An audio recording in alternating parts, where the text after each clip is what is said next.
Welcome to Decision Space, the only podcast that takes place right here between the turns in your favorite games. I'm Brendan. And I'm Jake. And this week, we're tackling Magic the Gathering. How you doing, Jake? I am doing great, man. Thanks for joining me here a little later than our intended thing so I could get outside. Yeah, no, totally happy to play some disc golf. It's amazing. I'm so excited. We've been anticipating talking about Magic the Gathering for so long, so I'm really excited to dig into it, but also it's the time of year for outdoor games, so that's wonderful too.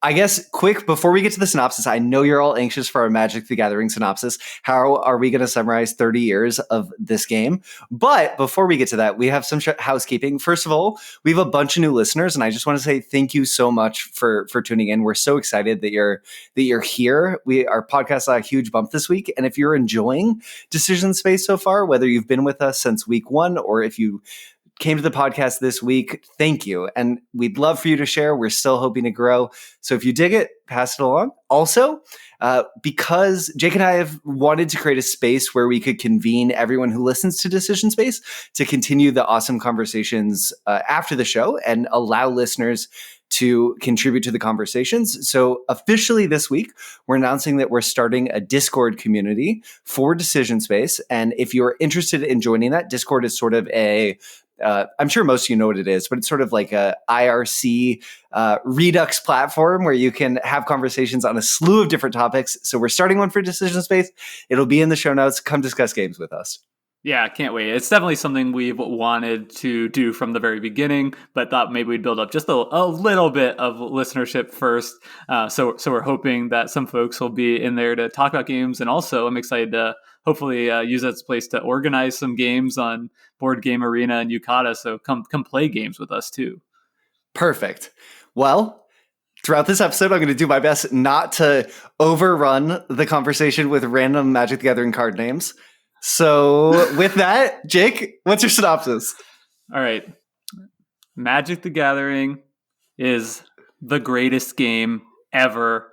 10 out of 10 is what I would say if I was 12 years old. That's probably what I would say if I was 16 years old, maybe 20 years old. But here I am, 29. I've experienced a bunch of other games besides Magic.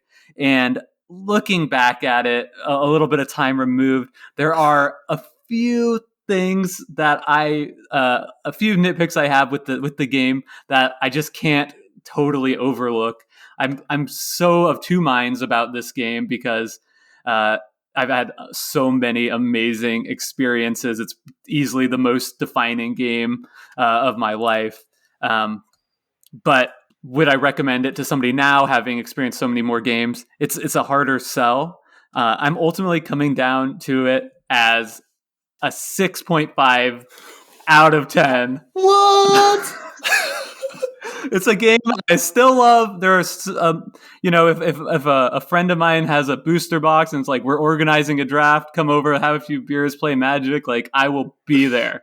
Like I'll be breaking the door down.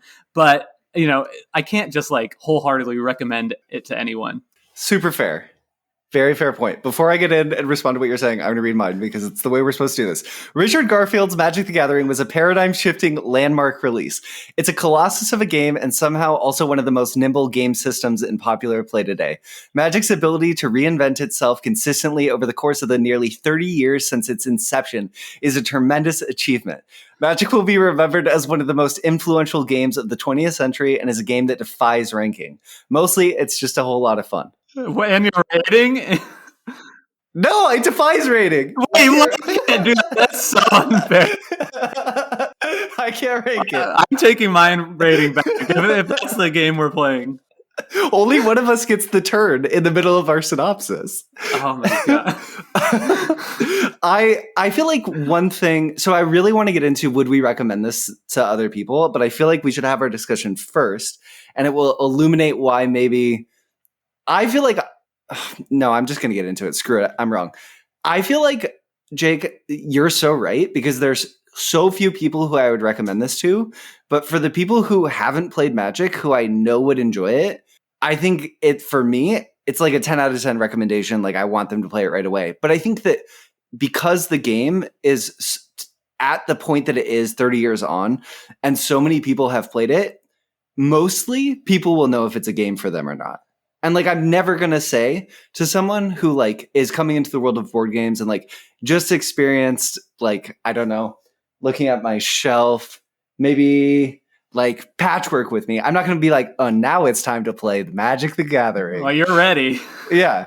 But with that said, I think that it's a game system that like, it's just incredible. I think it's one of the most amazing games ever made. I completely agree. And if you're sitting there and you're like, to me, Magic is a 10 out of 10, you're not wrong. Like, I've been there. I've been for most of my life. You know, I was there. It's an incredible achievement. Like, there is nothing like it, you know? So if that's the game for you and you want just endless cards to explore, like there, you know, you can't, there's a good reason why so many people who play Magic don't play any other games. Yeah. I think to that point too, I'm going to bump around our notes a little bit here, Jake. I think to that point, one of the reasons why I think Magic is a game that defies rating is because Magic the Gathering is really mini games. It's a shared rule set that tons of different games play it. And so by saying that, what I mean is there's a shared set of rules of Magic, but falling into that, or you can play Commander, you can play Draft, you can play Sealed, you can play Constructed, which falls into like either Standard or Vintage or Modern, or you know, you can play different products like Conspiracy or Plane Chase. And then there's like casual Constructed, like Kitchen Table Magic or Middle School Magic, which was super casual for me and very competitive for you, Jake. But if you had to give, like, I don't know, that rule set a rating, maybe out of 10, what would you give it?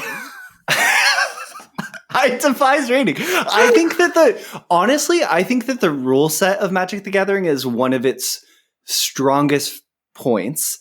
And after playing Magic a bunch growing up and then walking away from the game for almost 20 years and then returning to it, the thing that surprised me most about it was how strong the core game is and how much it relies on things like bluffing and sort of we're donkey space. So the space in games where it's, I know that you're going to do X, so you think I'm going to do Y, so I'm going to do Z instead. Magic is a game that actually amplifies so many of these like really fruitful core game spaces in such a meaningful way. And I think that's something that a lot of people don't know about the game. Yeah. Yeah. The other quick caveat, and then we'll get into the game breakdown and the synopsis, is that Magic is a massive game. There's over 20,000 unique cards in the game of Magic the Gathering. And every set, there's been over 100 sets. I can't believe that. How many games have that much content? Wrong. That seems wrong. I counted it this morning. I know, it seems so wrong. If you count like core sets, and then even, I'm not even counting like commander decks and that sort of thing. Someone might be like, no, you're wrong, Brendan, but I counted and I was like, what? That's just it is mind blowing. Yeah, it's huge. So obviously our discussion isn't going to speak to everything, and we're going to try to speak in really general terms, which ultimately, if you are a fan of Magic, your experience of this game is going to be different than our experience of the game because we've all experienced different pieces of it. So we hope you'll bear with us as we just try to address sort of what we feel is the heart of the experiences we've had with it. Yeah, that sounds great, man. And then I guess with that, just a quick breakdown. So we've sort of alluded to this, but Magic the Gathering first was released in 1993 by Wizards of the Coast. It was published by Peter Atkinson and designed by Richard Garfield. It was really the first TCG. So it took the trading card game aspect, or it created trading card games. It took sports cards like baseball and basketball cards. And it said, what if you made a game out of these things? And that is what ushered in this sort of paradigm shift. And I think we take for granted how special that was. And that's really a huge aspect of what helped usher in this modern era of friendly local game stores to some degree, that these stores could rely on selling Magic product and holding Magic events. And that created a space for board games to show up in those stores. I know the first place I ever saw Catan was in a store that I went to play Magic the Gathering. Same here. Yeah. And I definitely had that moment. Like, what is this? What are these boxes? People playing Catan at a table. It's like, move. We're trying to play Magic. It's Friday night. Yeah. So dude, that's so true, man. It is it's been like such a good point. Like for so many of those friendly local game stores, it's like they exist to sell Magic cards. Like that is what is bringing home the bacon. So, which sadly a lot of people think is changing as MTG moves away from that model. But it's probably not the time or space for that kind of conversation. But it's just so weird to think of it. You're absolutely right. Like I was not thinking of Magic going into this conversation as the incredibly innovative game it is because it's so old, but it's still around and played. And I mean, it truly was innovative in so many ways. Yeah, and so foundational. And I think Magic's going to cast a long shadow, and it's very hard to perceive a shadow when you're standing in it. And we're still in the heart of Magic. I think for many years, I sort of, when I wasn't playing, thought that Magic was on the downwards trend and was so wrong. Like when I played Magic was before the heyday. Like now is the Magic heyday. Yeah, I mean it's bigger than ever. I mean, I think it was just really recently Hasbro released their earnings, and Magic brings in more money than like all their toys combined, like their toy department. Yeah, it's a Magic company that sells toys. Totally. So if you're coming to this conversation, you're here because you like our discussions on board games. You haven't flirted with Magic the Gathering. You haven't played it because you always saw it as that sort of arcane game from the 90s. We're going to go into a rule synopsis. It's going to be pretty high level because I cannot teach you all of Magic the Gathering in 2 minutes. It's impossible. And I wouldn't want to. Part of Magic the Gathering is you get in and every card has its own rules text printed on it. And once you have the bones, your deck builds out the body and it builds out the soul. So here we're going to slip into the rule synopsis, give you a really high level overview. And I promise if you've never played Magic before, it'll give you enough that you can ride through the conversation with us.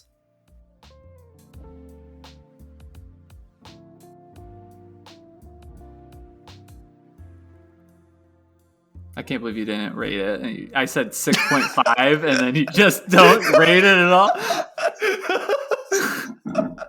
I'm sorry. I didn't know that was an option, man. I struggled so hard. I was like, is it a 6? Is it a 10?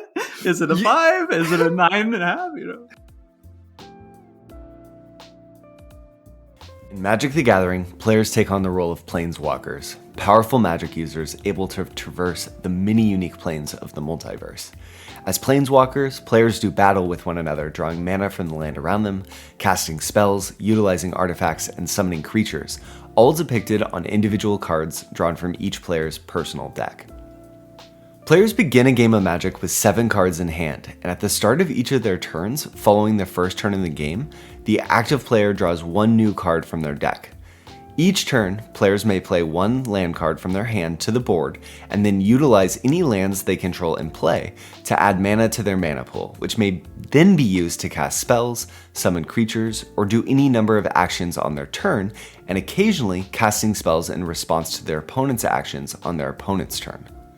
During each player's turn, they may also attack an opponent, using summoned creatures. The opponent then decides how to resolve the attacks, either taking damage directly or utilizing their own creatures to engage in blocking the attacking creatures.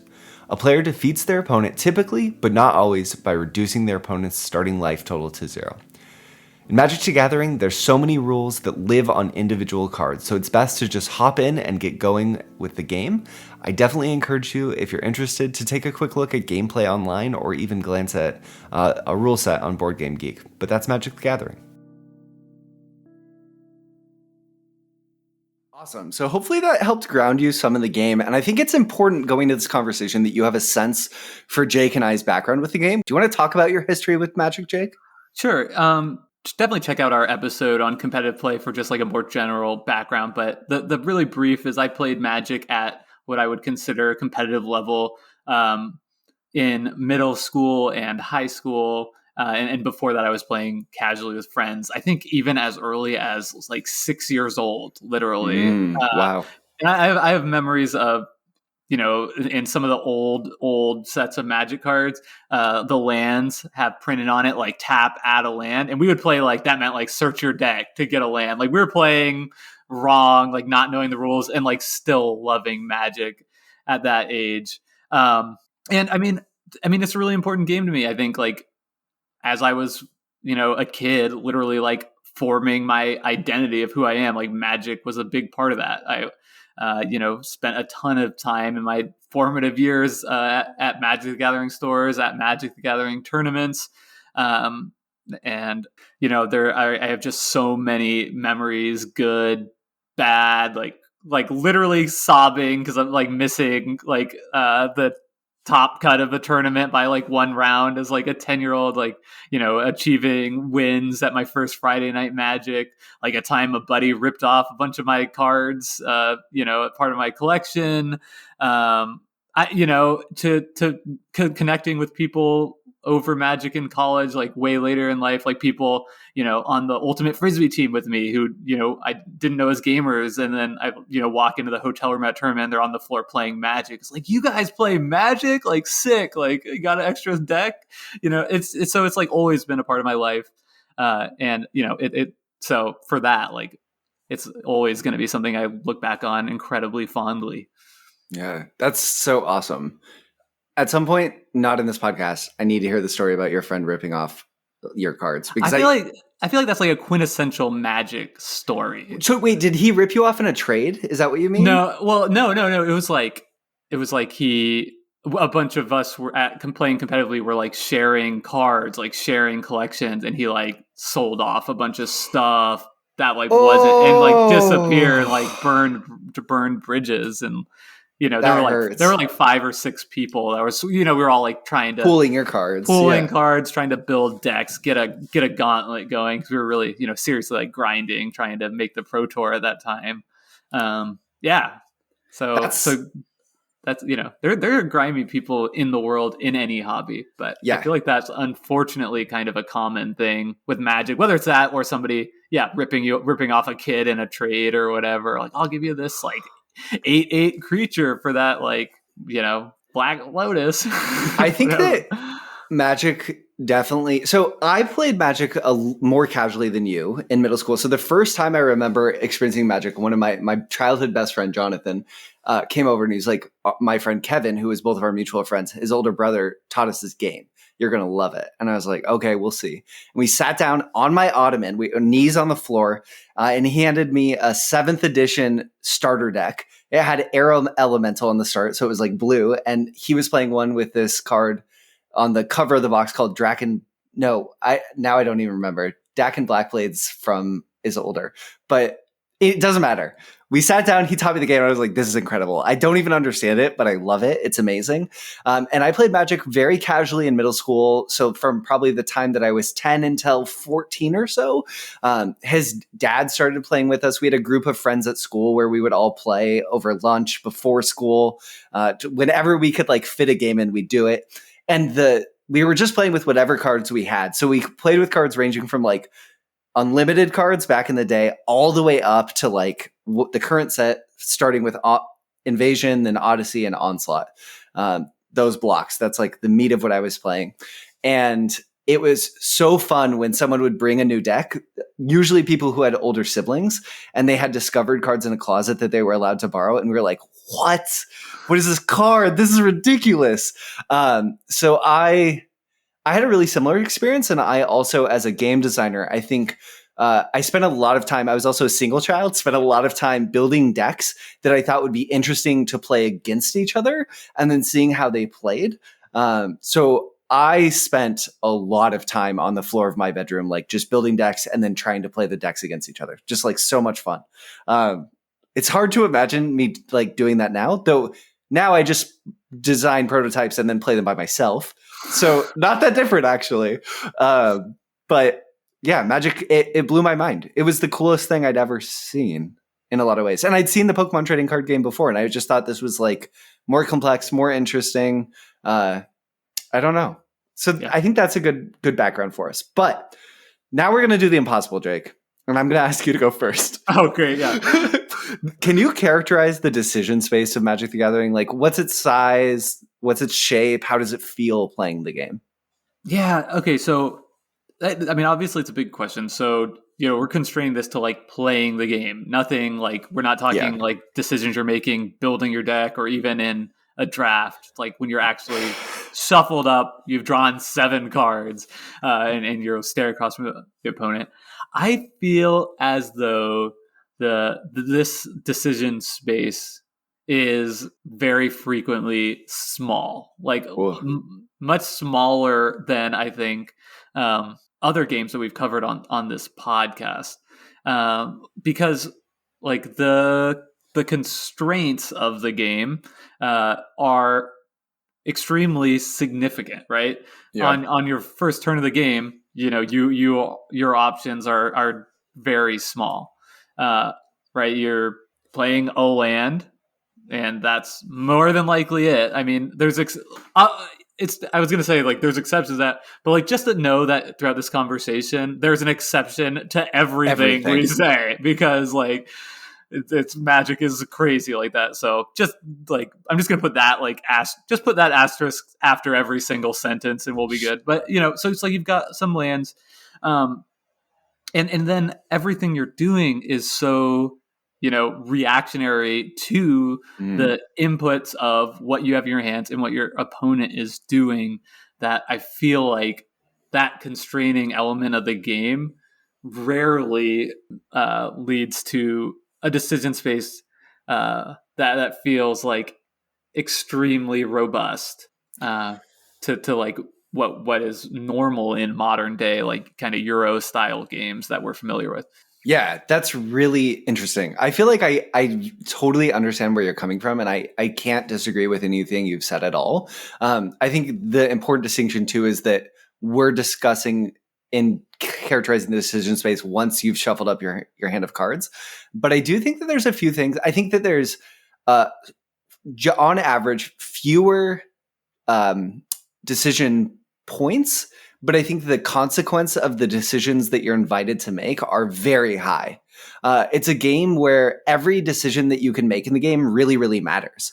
So I think that though you probably have ultimately like a more constrained decision space, the consequence of the choices feels so meaningful that on an emotional level, it's really exciting because the feedback is really direct. You generally know when you made a bad choice in this game, and that allows you to improve. And then also, I think Magic is a game that does a really good job of growing its decision space dynamically over the course of the game. The land system does this. It creates dynamic growth of the decision space, and that it gates the decisions that you're allowed to make based on how much mana you have. And on turn 3 of the game, you might have 3 lands, or you might have 1. On turn or you 5, might have 0. or you hopefully not 0. Hopefully you mulliganed. And I do think, I don't know how much we want to talk about like mulliganing, but I think that you talked about, so you shuffled up your deck cards, you have 7. The fact that you can mulligan in this game is so important to me from the decision space because it creates a really high degree of agency. And the modern mulligan rules that you like shuffle up and then you draw 7 again and then you put 1, right, you put it back on the bottom. So good. I love that. And I wish that more actually board game sort of hobby style card games had hand sifting mechanics like that. Why don't all games have that? It's just such a good mechanic. Exactly. It makes even there's a chance when you mulligan, right? You start at 7 cards, so mulligan means you go down to 6, but in Magic you get to look at 7, then you put 1 on the bottom. There's a chance that like, oh, you went down to 5. You don't go past 5. If you go past 5, you're gonna lose probably. Like you almost always. But I still think that agency is really important. We've talked so much about how sometimes it's more important that players feel like they're in control rather than the consequences of their choices really mattering. And I think Magic does a good job of that. Yeah. I agree with what you're saying, like about the word you use is like, it's exciting. And I agree, even though I feel like the decision space often feels small, it's always exciting some way or another. And I mean, I think that is like that excitement and drama present on every turn is like responsible more than anything else for like the staying power of Magic. And that's at all levels of the game too. Do you want to respond to that? Well, very quickly, I guess we'd be remiss not to mention the fact that the other thing that's amazing about Magic's decision space is how different it is every time. Every player is coming at the game with their own equipment, their own cards, their own deck. And every time the deck gets shuffled, it's different. So every decision space in Magic, even if they're similar, is functionally probably pretty unique. Yeah, I mean, absolutely. Yeah, and I think the other thing you said that I agree with is like the dynamic decision space, which is you're right. It grows over the course of the game, right? I mean, we both agree the decision space is small at the beginning, and then theoretically it gets bigger and bigger. Though there are exceptions. Blah blah blah. But the other thing I think that is maybe worth talking about too is the dynamic nature of the decision space is also it's dynamic based on like your own knowledge of the game. Yeah. And I think this is kind of like a little bit of a tricky bit because if you're just like get a starter deck of Magic and you get two and you're playing as somebody else who's new to the game, that decision space is going to be a lot smaller because you don't know what is the other deck is capable of doing besides just like the very broad strokes where competitive level players are spending time memorizing every card in a set if it's like a limited style tournament or they know every major archetype that is likely to show up at a tournament, like what those decks are trying to do, and the decision space of like, okay, these are the tools I have, these are the tools I'm assuming my opponent has, like they have these lands untapped, so like these are the cards I could potentially face, and then trying to find, I think a lot of times, I don't know if I'm getting ahead of myself here, but a lot of times like the game at its best is players trying to identify their win condition and their path to victory. And like when you're doing like cutting through all of this information that you have, the game feels so rich and rewarding, but it like the learning curve, right? Like the barriers to get there are, steeper than in any other game in existence, I think. Yeah, definitely. Since I developed an interest in game design, and like I've always been interested in some level, but I've gone back and there's some part of me that's always been really tied to Magic, has really been interested in the game, even when I haven't been playing it. And there's something that Richard Garfield has said about Magic since the beginning, since before he even conceived of it, or as he was conceiving of it. He always wanted Magic to be a game bigger than the box. So you get the game, and the game that you own, the game that you bought, there's so much more to discover. And I think that what you're speaking to ultimately is probably the greatest strength of Magic, is it's a game that can be as big as you want it to be. It can also be as small as you want it to be, right? Like my wife so lovingly, though she is 0% interested in Magic, bought me for Christmas 4 Jumpstart packs. Jumpstart is this set where you open a pack, you shuffle 2 of them together, and then you play. So she bought those for me. We played on Christmas. To her, Magic was just that. And it was fun. She enjoyed it. And she was like, maybe we can play again in a future year. But until then, know that this was your gift and we will not be playing Magic again. And I was like, great, this was lovely. Thank you so much.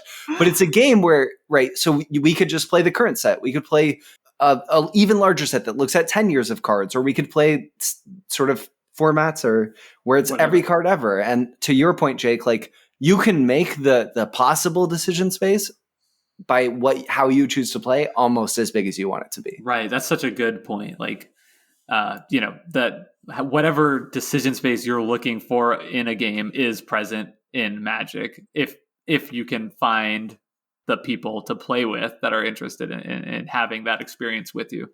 Totally. Do you think, though, I know our discussion of decision space wasn't sort of taking into account all of the sort of deck building decisions the decisions bigger than the game. What if we just speak to that really quickly and sort of like, if someone hasn't played Magic before, like what are the decisions that you're actively making in that? Richard Garfield actually calls this the metagame. And I think modern gaming has gone on to use the word metagame as like a very different thing, right? It's like the competitive choices that players actively make and what's considered good or bad in a game system. But Richard Garfield actually, in the way that he used to use the word metagame, meant like all the stuff you do in the game that's outside of the game, which I think is really interesting. But maybe we can sort of talk people through what we think are the most interesting sort of levers that players have. It's so hard because, like you said, this is a conversation of exceptions. But maybe if we were talking just like one set in like limited or constructed, like what you're sort of doing and the consequences of the color pie and the speed of your deck. Let's do it. So, like, ideally, Magic has three types of decks. There are aggro decks, there are control decks, and there are combo decks. And the way these decks interact with each other is the aggro deck is really fast, so it can beat the combo deck before the combo deck is able to like set up whatever it's trying to do to win the game. So it keeps that in check. But control decks are really good at destroying creatures, slowing down the game, and stopping what the aggro decks want to do. So the control is there to keep the aggro decks in play. And then finally, of course, the control decks, they take a long time to win the game. So the combo deck has time to set up their combo to win the game before the control deck does, creating a game of rock, paper, scissors, which, at its most ideal is really what you want to have in any given format, because then there's no one dominant strategy, and theoretically any kind of deck that you want to play can be viable. Totally. And then layered on top of that, the variance of Magic means that even though it does have this sort of RPS system, it doesn't always mean that the aggro deck is going to lose to the control deck. Right. Or the combo deck, in your words. Yeah. Right. Yeah. And I mean on average, that's definitely true. And I think like the game I always want to compare Magic the Gathering to is poker, like Texas Hold'em, in a lot of ways. And like in Texas Hold'em, if you the famous game of poker, I probably don't need to explain it, but if you have pocket aces and you go all in pre-flop against somebody that has 2-7, you can still lose the pot and go home if 2-2-7 comes up, even though the odds were heavily in your favor at the beginning of the game. And I think that's a good example of like what a lot of Magic kind of meta games come down to, is that one of the two players is going to be heavily advantaged at the start of the game based solely on the contents of their decks, but there are ways to influence the outcome of that game inside of that. One of the ways is variance. The other potential option is outplaying your opponent, which is similar to poker. You could get the aces to fold if you have the 2-7. And because of the level of consequence of the decisions in the decision space, there's really meaningful differences between making the right decision and the wrong decision at certain inflection points in the game. You really can outplay your opponents in a game of Magic. Right. And a lot of times it comes down to being better at identifying what role you're playing in the game. It's not always, you don't write aggro on the back of your card sleeves, right? And a lot of times, just by virtue of the cards that come up for different players within that one instance of the game, you could play that game 100 times, and in 99 of them, one person is playing the aggro, trying to race to the victory. But in that 1 out of 100 match, just by virtue of the cards and the order they came up, it actually makes sense for the other person to be going on the aggressive strategy. We call it the beatdown in Magic the Gathering. And there's a really, if for those interested, there's a seminal article on Magic strategy called, I think, Who's the Beatdown? That's about this very concept where, it talks about how a big skill separator in Magic is identifying like who is the one that's supposed to be attacking to essentially rush to the end game. And one of the things that makes that so interesting too, like you were saying, Jake, is you don't always, we're kind of pivoting from like limited or pre-constructed the metagame aspect. But one of the things that makes that so interesting is you don't know what's in your opponent's deck. You can make, if you know the meta, you can make logical guesses about what's in their deck and what their deck composition is going to be, but you don't know. And if you're playing limited is a way of playing Magic where you either get a set of multiple packs and you build a deck out of that pool, or you're playing a draft where you're opening packs, passing them, picking cards out of them. It's really fun because all the decks sort of look differently, but regardless, no matter how you're playing Magic, you don't know what's in your opponent's deck. So you're making logical guesses about the information you've been given so far, the cards that they've played, the cards that you think a deck like theirs might play in the given format. And for me, that's part of where Magic really comes alive. Is it so much based on like making you're trying to make the best guess that you can. I But totally agree. I totally agree with that. And like, of course, the caveat there is like, this is like, what we're talking about is like competitive play to like yeah, a large extent, right? Like if you're somebody at home who's interested in this podcast because you like board games and having a shelf of board games to play with your friends, like, if you go buy a starter deck of Magic to play, or or even a box to do a booster draft at your house, which I mentioned is a really fun thing to do. It's like, you're not, unless everyone does a lot of research ahead of time about the kind of cards that are in that set and tries to memorize them, like, you're just not going to have that experience. So like, the barrier to entry is just so high. But I do agree, like, when I was invested in it to that level and at the tournament scene, like, I would have told you, like, no, Magic is like, it's the most skill intensive game there is. And I think, I think to some degree, I might still agree with that, just because of the complexity that exists in the game with 20,000 unique cards. totally. And even when you're not playing with 20,000 unique cards, if you're playing like limited with 350 unique cards, it's still a lot to take in and to learn and to think Right. about.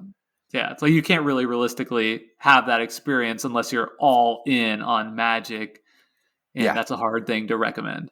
Will you really quickly, Jake, talk about the color pie and the mana system and like what is that? And that's like one of the hearts of Magic the Gathering as a game. And I think it's an aspect of the game that people don't necessarily always appreciate if they haven't played. So like, what is it? What does it do? I don't know what you want me to, where you exactly want to go with this, but just to, when you say color pie, what I'm thinking of is there's exclusively five colors. There are only five colors in Magic, and each, I'm trying to think in other board game terms, this would be like the faction color. And so there's blue, red, green, white, and black. And there are, while not all red cards function the same, like, there are themes that tie each of these different colors together. So as you might expect, red is the color of fire. So they have like a lot of like direct damage, aggressive strategies. White is healing and defense. Black is like death. So they have like drain life. They have Creature destruction. Like, packs, right? Where it's like pay a cost to get some benefit. Blue is like the illusion, trickery. So they have counters. Yeah, they have like countering other strategies. That's a huge part of blue. Drawing cards. Blue is like notoriously the strongest set in Magic history because I guess when the game was first designed, they didn't realize that drawing 3 cards was just like a little bit better than gaining 3 life. They do. And then last is green, which is like the big creatures. I think of it's also like verdant growth. So they help you get out lands. They help you grow your creatures by giving them like bonus power and that type of thing, and also spawning out different like saproling tokens. So I think green is associated with like growth and power. Totally. And then there are all kinds of ways that these colors interact to the point where, people who are very familiar with Magic know that cards that are both green and red are called Gruul, like the Gruul house. And those have their own slightly different identity that combines green and red aspects. And that's true of all color combinations. And even if you were to go to 3 colors, those are all named as well. Like blue, white, red, I believe is like Jeskai, faction. And that's going to be its own separate identity that pulls in from all 3. So like all of those are named, have special identities. And one of the fun things about that is like as a player, you can kind of make choices about like who you are, express yourself and play style through the game by picking colors and strategies within those colors that fit to you as a player. Totally. And the customizability is something we haven't touched on, and I don't think we need to dive into too much, but I do think it's one of the greatest strengths of Magic. And I think also what I was speaking, that summary was awesome. And to add to it, the color pie, you sort of touch on this, like different colors are good at different things in the game. So every color is associated with a different type of mana, a different land associated with it, right? Forests, islands, mountains, swamps, etc. And to play the cards associated with the color, you have to have the lands associated with that color. So to play more colors, you have to add more different types of lands, which means you're adding more variance into your deck. But because different colors have different strengths and weaknesses, Magic is a game that gives players control over the decision, do I want to have a palette of a deck that has answers to everything, but has higher variance because I won't always have the mana to cast the spells in my deck? Or do I want to play a deck that's just one color? So I'm always going to have at least the color of mana that I need to cast the spells in my hand, but I won't always have answers to all the different types of threats that my opponent's deck will have. And I think that's where the color pie of Magic is so interesting, because it puts this incentivization in the way that players choose to play of, okay, I could just play black, red, but I'm going to have a really hard time dealing with other players' enchantments. Or I could just play green, but if I just play green, if I don't have creatures on the board, I'm going to have a really hard time dealing with my opponent's creatures.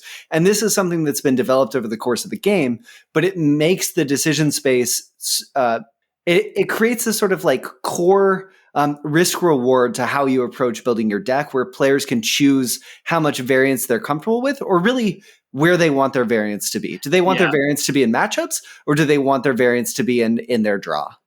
Right. Yeah. And I think if you're not familiar with Magic, you might be thinking to yourself like, okay, well, why don't I just use all the best cards from all the different colors? I'll use the best creatures and the best creature destruction and the best counter spells. To that, like Magic has this really interesting risk reward element to building your deck. You absolutely can do that.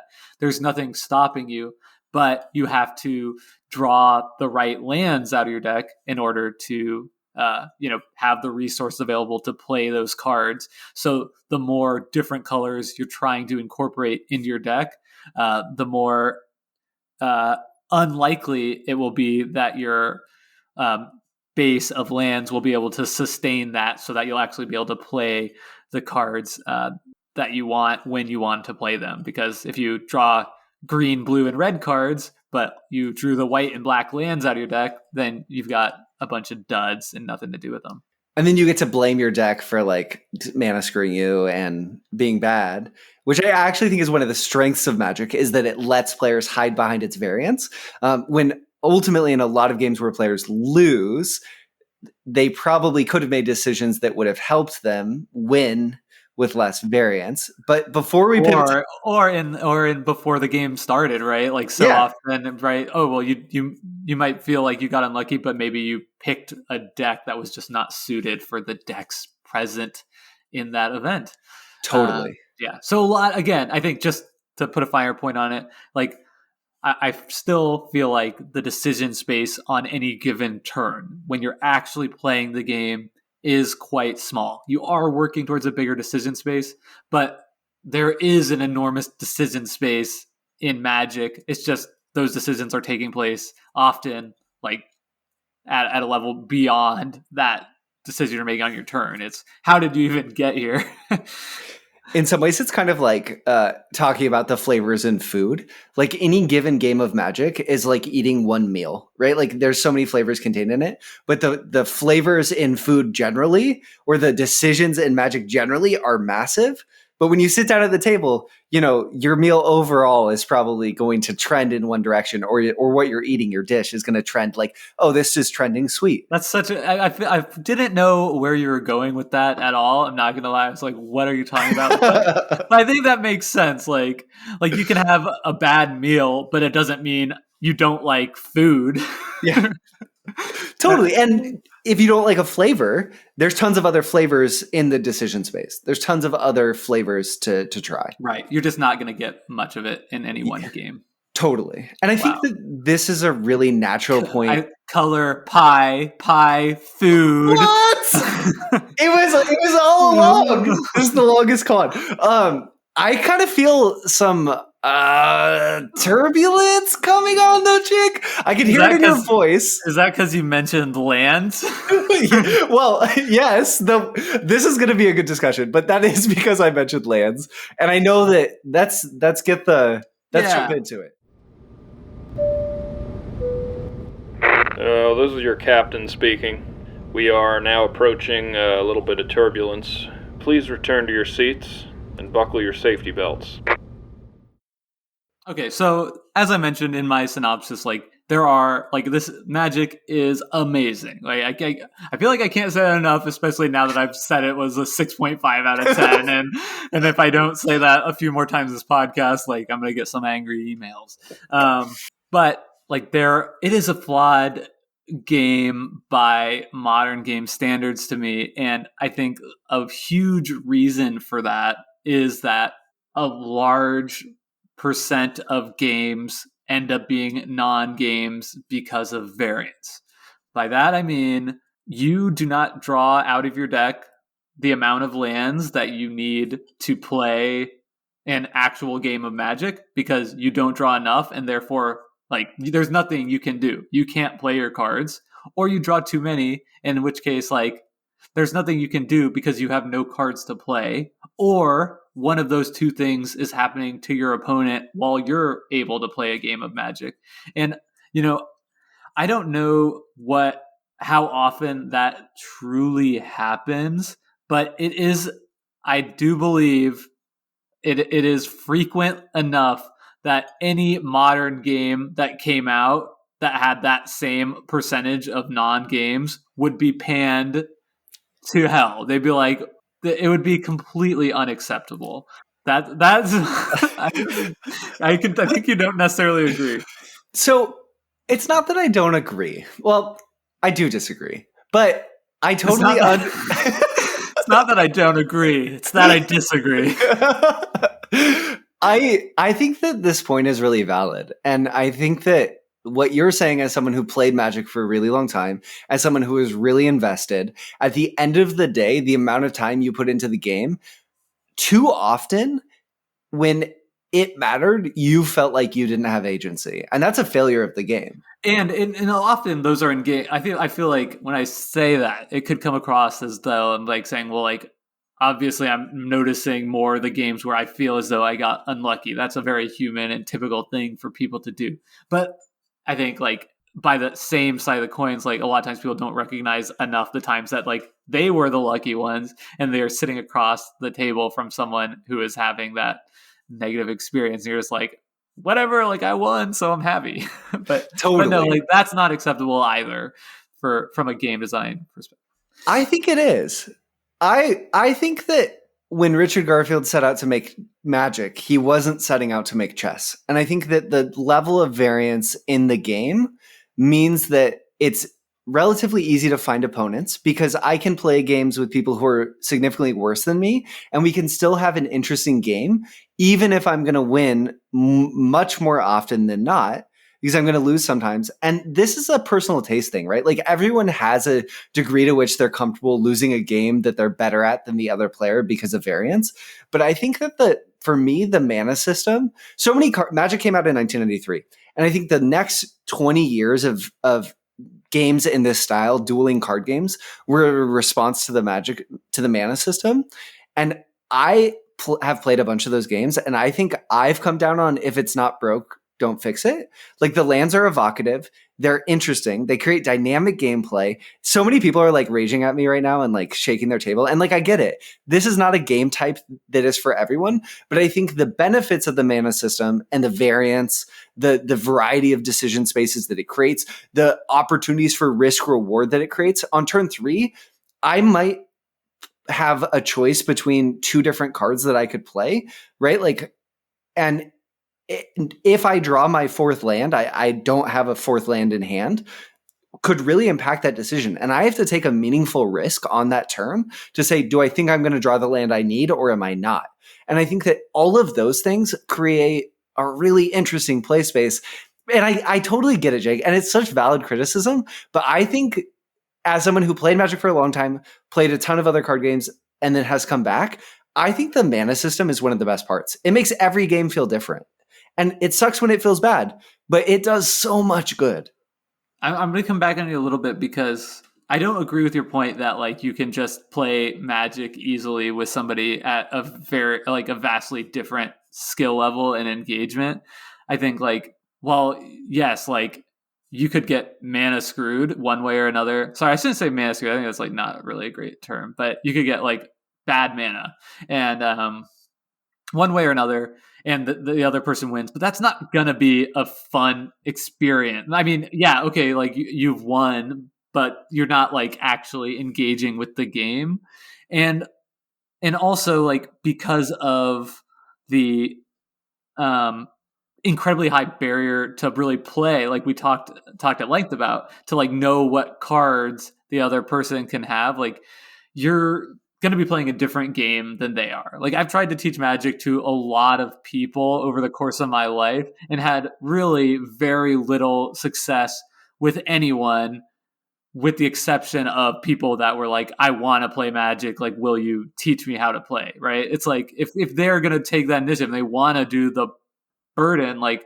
take on that burden to like learn all this stuff, then like awesome, like that can happen. But I just don't agree that like because of that variance.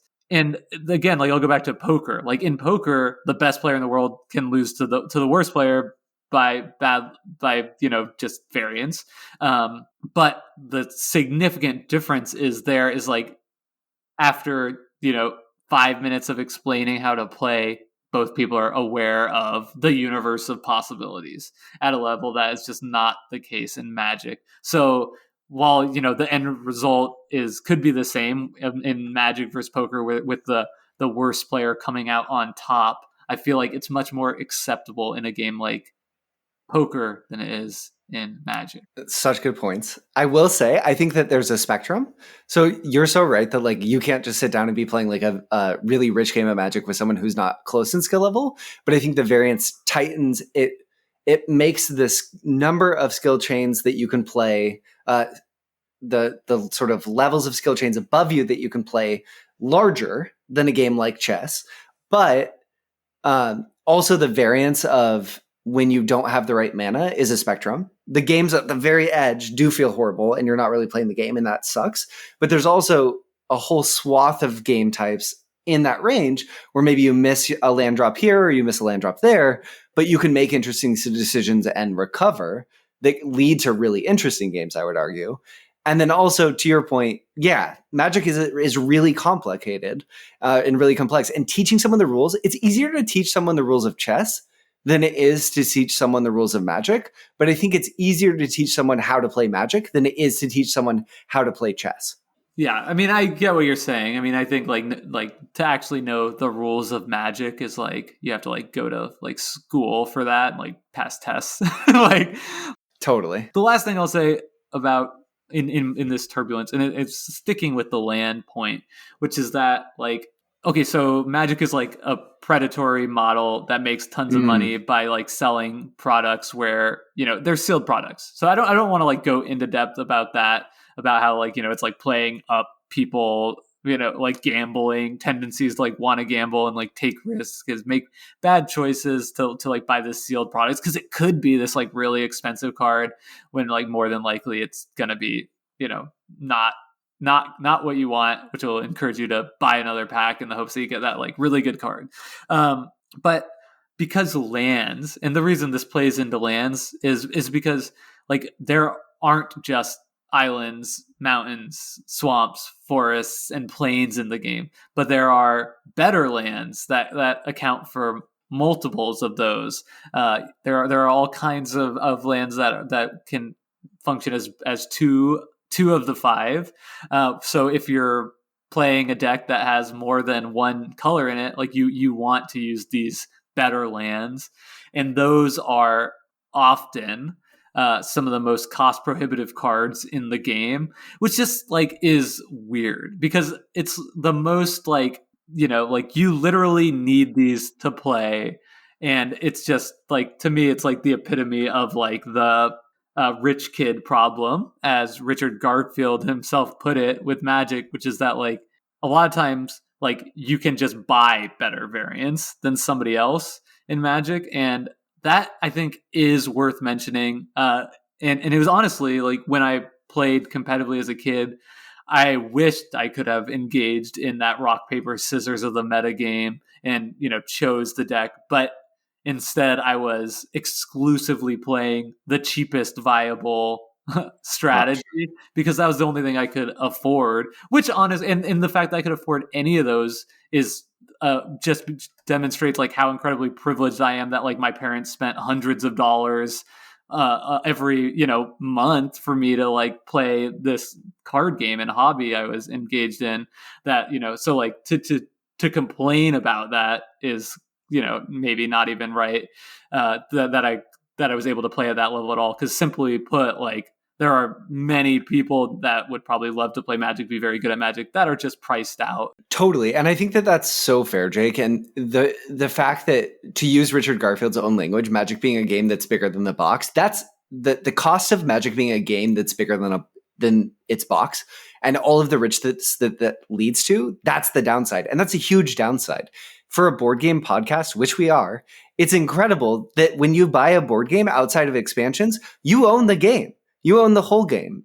And that's all right there. And that's, for me, that's like one of the coolest aspects. And I don't know how much we want to delve into the sort of like economy side of things, because that is like one of the biggest downsides of Magic, is like it's expensive to play. It's hard to get, but there are cheaper ways to play it. Like I had a ton of fun in middle school playing with like the cards that I had. But as you get older, it's hard to play when you know that a bigger decision space exists. There are ways that you can do Magic on the cheap. You could get together with a group of 10 friends and say, we're all going to buy 10 packs, and that's gonna, like the price of a board game, a modern board game or whatever, and we're gonna make decks out of that, and we're gonna trade cards, and that's gonna be our meta game.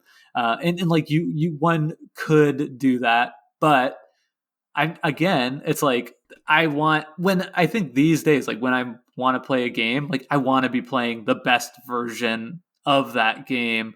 And I think like for many people, I would feel that way. Like, okay, well, like this is fun, and like maybe an interesting way to like experience the game, but like, is it Magic at its kind of best? I think that's super fair. Though I will say, I think for a long time I felt the pressure of like, I want to play Magic at its best. So I avoided it entirely, right? Like I thought like, oh, I need to play like standard, or I need to have access to all these cards. And as I've gotten older, I started playing like limited Magic a little bit more on Magic Arena in just the last couple months, really enjoy it. And I think I'm at a point in my life now where I would love to just like, those friends in middle school who I still see sometimes randomly, I know if we threw together decks and played, we would have so much fun because of the core game. And I know we're running long, Jake, but the one thing I want to discuss before we go to our closing topic is if you'll allow me, can we talk about bluffing in Magic? Yeah, because I think that this is the heart of the game that people don't talk about. And for me, it's where the game lives. I agree. And I mean, there's like a reason why I want to compare Magic to like Texas Hold'em. It's all about bluffing, really, at its core. And who knows if it was inspired by poker, but I mean, like this is such a foundational game in our hobby of board games generally. It's like, what else is like a really foundational game? It's like, it's poker, like totally. People have been doing for hundreds of years. And there's a reason why that is so fun, so exciting, and so dramatic. Yeah. And one thing we've talked about wanting to talk about more on the podcast is this sort of idea of like games that live in spaces where the core game doesn't change a lot. So like we've mentioned, fighting games are sort of that, right? Like you're making the similar decisions over and over again, but they remain interesting. And bluffing, I think in Magic, a lot of times bluffing is like, okay, you're signaling that you might have a certain card by leaving your mana up, or you're attacking at a time where it would be very foolish to launch that attack. Let's paint the picture. So okay, if I'm and playing an aggressive strategy, right? I'm trying to rush the end game. I have a 2 power, 2 toughness creature, and Brendan on his side of the board, he's playing the more controlling strategy, and he has a 4 power, 4 toughness creature.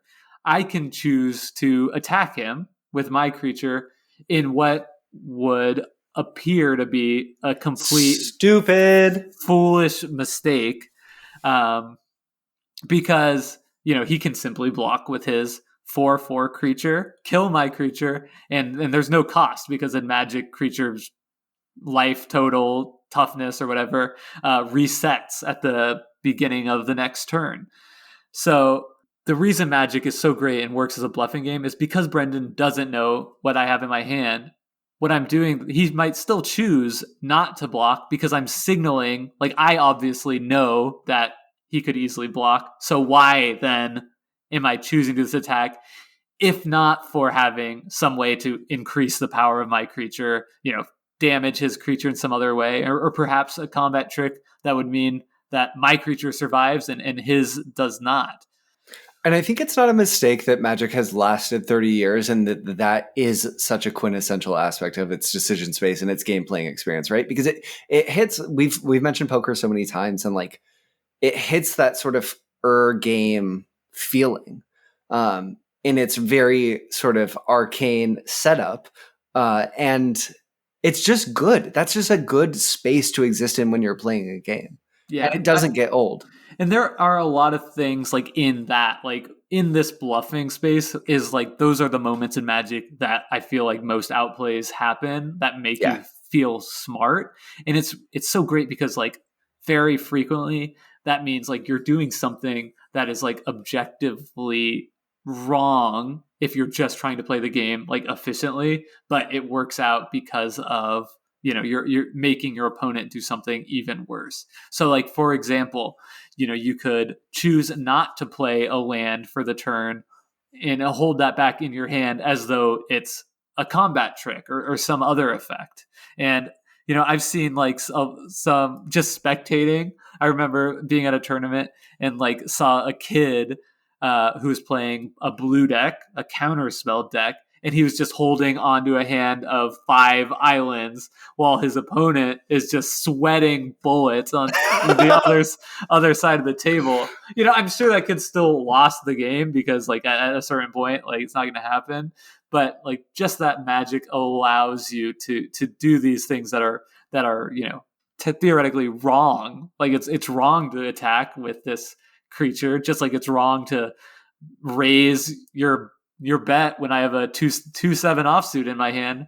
But in both cases, like very frequently that bluff can pay off big. And to break down that example for people who haven't played Magic, the reason why holding 5 islands, which is just mana, feels so scary is like every card in your opponent's hand is an opportunity to do something. And when you're sitting across from a blue deck with 5 cards, all you're thinking is, oh my God, they're going to negate the next 5 things I try to do. And it'll change your behavior too. So you're like, okay, I can't play this card I really want to play because surely they have at least one counter spell. So I'm going to do something way less optimal, theoretically giving the other player a chance to start drawing into some effects and potentially come back and win the game, which they certainly would be out of if the other person said, nope, they're just bluffing. I'm just going to jam my win condition right now. Totally. So, and I feel like that is really vital to the decision space. So to not, cast off our lens and have this slip into review, one thing that's magic about Magic is that it makes the decision space, you said it so perfectly, Jake, Magic's a game that's about so much more than efficiency, and that makes Magic a game that's about being human. And for me, the fact that Magic offers the players a decision space that lets them express themselves in these ways is what makes it this sort of lasting game that's casting this long shadow. Totally. And I do want to say, like, I don't want my comments in Turbulence to I don't want anyone to think that means I think it's not like well suited as a competitive game.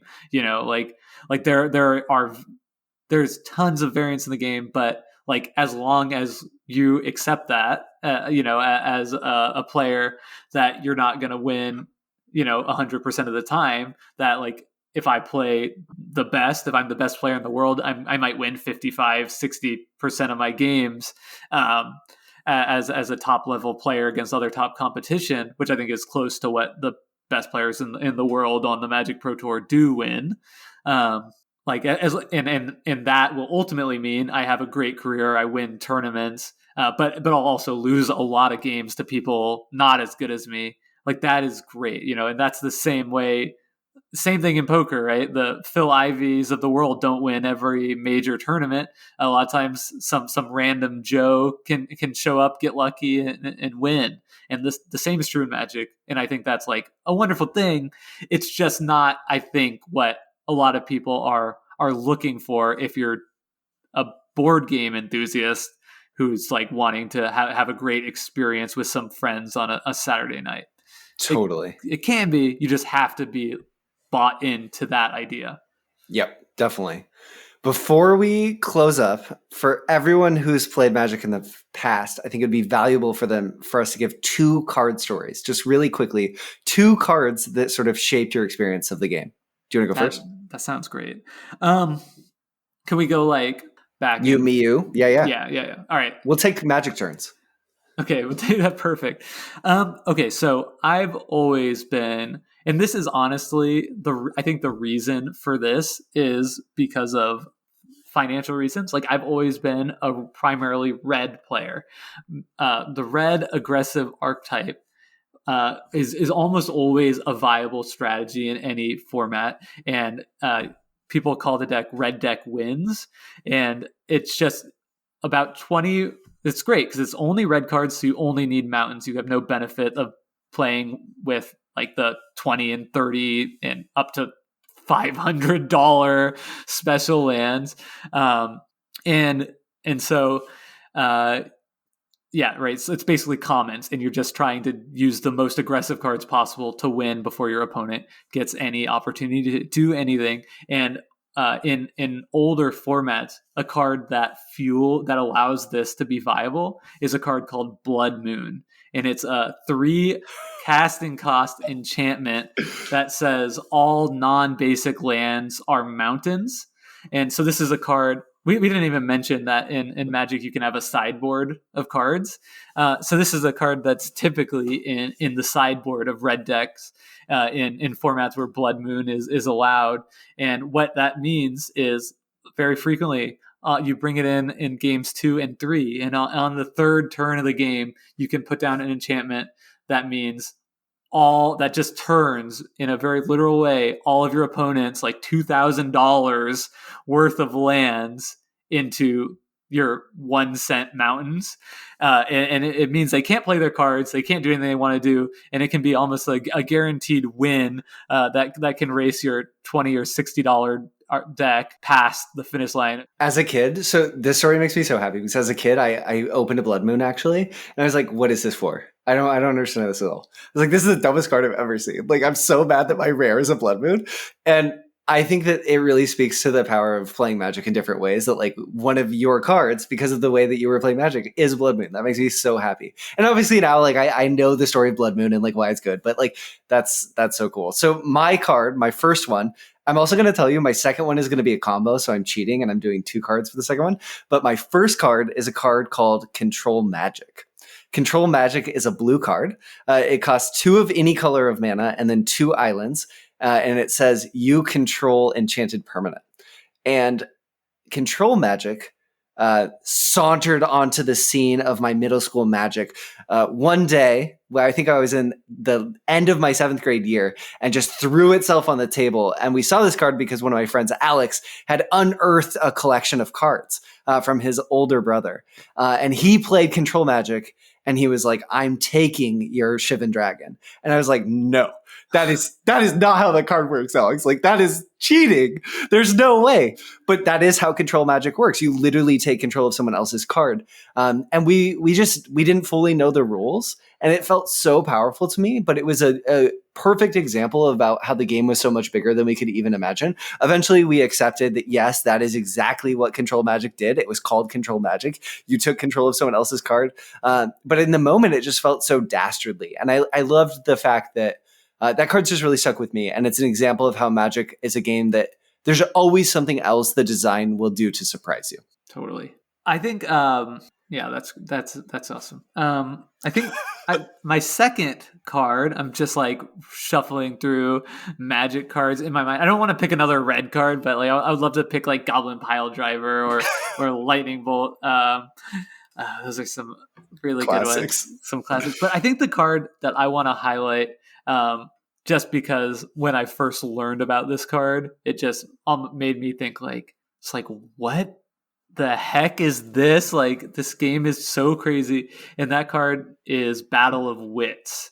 Are you familiar with Battle of Wits? I am familiar with Battle of Wits. Oh my god. Okay. So I think this just highlights like just what a wild and insane game Magic is, of a game of exceptions. So Magic, of course, it's this epic game of two dueling mages where you're trying to fight to get your opponent's life total down to 0 from 20.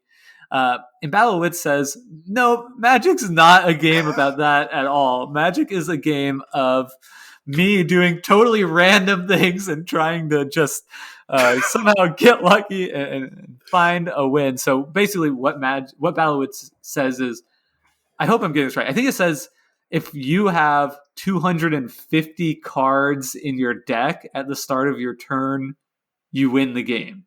200 or more. If you have 200 or more cards in your deck, you win the game. So it completely changes the win condition, but it does so much more than that because it also changes like fundamentally like everything about how you would build a deck. Like, decks you always use the minimum number of allowed cards because you can go more, but literally it's unheard of. Nobody would ever do that because you only want to use the 60 best cards. But Battle of Wits says, nope, you're going to use 200. You're going to find all kinds of crazy things like nobody else is doing. And, you're going to get cards that search your deck for things, cards that help you draw cards, cards that help keep you alive. So, you can't just use 200. You have to play like 220 or 250 because, if you draw a Battle of Wits and it's, you don't have that many cards in your deck at that time, well, that's no good. So it's just a hilarious card, and it actually can be like a viable winning strategy. It has been in various metas throughout Magic history. I've never had a Battle of Wits deck myself, but like there have been people that I've played with a lot that would break them out at tournaments or fun casual events and like just shuffle this like massive stack of cards. And I just think like that's just one of the joyous things about Magic is like, everything that Magic is, like sometimes it's not even about that at all. So the first time I'm so happy you just told a Battle of Wits story, Jake. The first time I convinced my friends to go to a store. I talked about this last episode, the competitive episode, to go play Magic. We played draft a couple times, and I convinced them, no, we got to go play standard. And it was during Odyssey block, the block that Battle of Wits came out. I forgot this memory entirely until you mentioned this. And I sat down to my first round match. I was like, I love Magic. Like, my deck's so good. Like, I got all the cards right from the right sets. Like, this is going to be great. And I sit down, and this guy across from me pulls out a stack of cards. And I was like, that is a really big deck. And he sets it down on the table. And I was like, okay, I'm definitely going to beat this guy. He's playing with way too many cards. And he reaches down into his backpack, and he pulls down a second stack of exactly the equal size cards. And then I'm like, mouth agog, looking across the table, and I'm like, what is going on? And he reaches down and he pulls a third stack, and he goes, these are part of my 300 card Battle of Wits deck. I just want you to know I'm going to beat you. And I was like, what is going on? And we start playing, and I lose this game. He beats me with Battle of Wits. And at the end, basically he gets it out and he goes, would you like me to count my cards, or do you accept defeat? And I was like, I accept defeat. I accept defeat. I just want to go home. Yeah. But it was so, Magic's crazy. I love that about Magic. That's I feel like this is a sidebar, and I'm going to keep it so short, but like Yu-Gi-Oh got developed as like the world of card games is so wild, and like you never know what to expect. And I feel like it was based off experiences like that, where like, what is going on even in this experience? Okay, my final cards. Young budding game designer, love card games. I'm putting combos together, thinking through things. In the Onslaught block, or this card called Kamal Fist of Krosa was released. I love this character Kamal. He'd previously been a red card and he transitioned to green. Green, one of my favorite colors. So I was like, I have to make this card work. On it, it says you can pay 1 green mana and turn a land into a 1/1 creature that is still a land. That's pretty cool. This could work.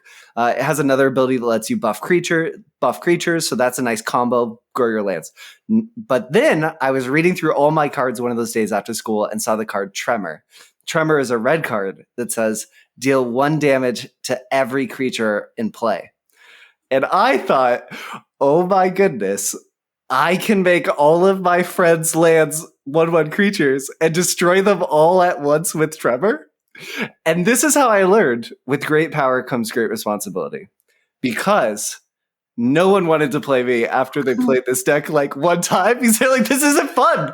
Why did you do this? Like, I literally by like turn 5 would make all of my friends' lands out into 1/1s, destroy them with Tremor, and then next turn they could play 1 land. Oh, you have 1 land. It's turn 6. And it was just I think it was one of my earliest moments of like in-game design, in deck building. It's very important that you ensure other players fun. And we weren't playing in a super competitive environment, and that's why I say that.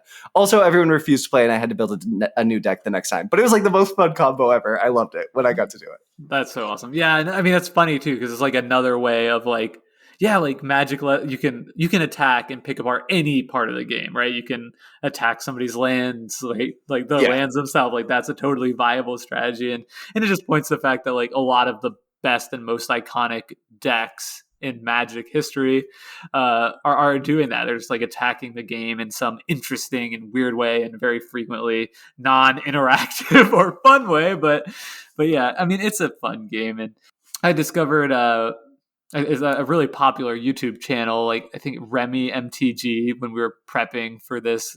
And I was just doing some Magic research, and he does all these like fun songs about Magic and like parodies of other songs, and like just the fact that like that can exist for Magic, and like so many people can like share like these inside jokes about the game, and like as I was like watching these videos and like seeing a lot of these, I'm so glad you asked about the cards, like because he's like talks about random cards that are like unlocking memories, like things I haven't thought about in so long. Like, oh yeah, Solemn Simulacrum. Like that was this, crazy like Dark Steel card that was like so good, and just did everything. And like, I'll be like, all of a sudden I'm just like, back there at that Friday night, smelly Friday night Magic, and yeah, so like, it'll always be an important game for me. It's not always the game I want to play the most right now. It's not one I would recommend relate to anyone. But if somebody's like, I'm interested in Magic, like,